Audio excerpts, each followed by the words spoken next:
Hi friends, అందరు ఎట్లా ఉన్నారు? నేనైతే ఈరోజు గోంగూర పచ్చడి చేయబోతున్నాను. ఎలా చేయాలో చూద్దాం రండి. ముందుగా ఒక కడాయిలో ఆయిల్ వేసుకోవాలి తగినంత. తర్వాత ముందుగానే ఆనియన్ కట్ చేసుకున్నా నేనైతే వీడియో కోసం అనేసి, లేట్ అవుతుంది కాబట్టి. అయితే తర్వాత ఆనియన్స్ వేసుకోవాలి ఫ్రెండ్స్. ఆనియన్స్ అయితే బాగా డీప్ ఫ్రై అవ్వాలి, అప్పుడే మంచి టేస్ట్ వస్తుంది అనమాట. అందుకని బాగా డీప్ ఫ్రై చేసుకున్నాను నేను. చూడండి, ఒక ప్లేట్లో మంచిగా సైడ్కి తీసుకొని పెట్టుకున్నా.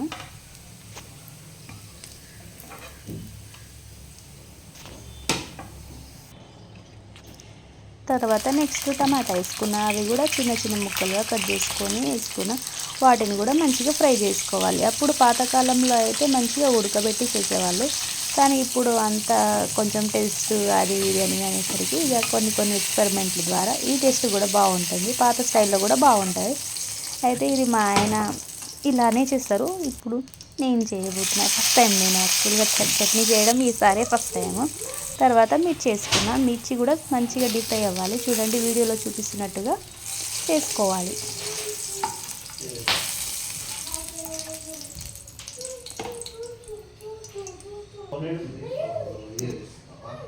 తర్వాత కొద్దిగా పల్లీలు కూడా వేయించుకోవాలి, టేస్ట్ కొరకు బాగుంటుంది. చూడండి ఎంత బాగా అయినాయి. తర్వాత కొన్ని నువ్వులు కూడా వేయించుకోవాలి ఫ్రెండ్స్. ఇటు సైడ్ అయితే నేను రైస్ పెట్టుకుంటున్నా. ఇంకా కొద్దిసేపు రాగి చపాతీలో కూడా చేసుకుంటున్నా ఫ్రెండ్స్. రాగి చపాతీ విత్ చట్నీతో అయితే సూపర్గా ఉంటుంది. ఒకసారి ట్రై చేయండి మీరు ఎప్పుడైనా.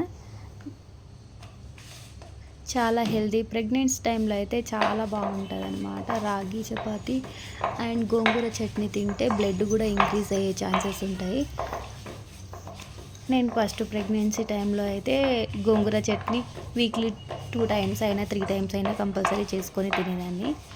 ఇప్పుడైతే కుదరట్లేదు, అందుకని చాలా రోజుల తర్వాత ఇప్పుడైతే చేసుకుంటున్నాం.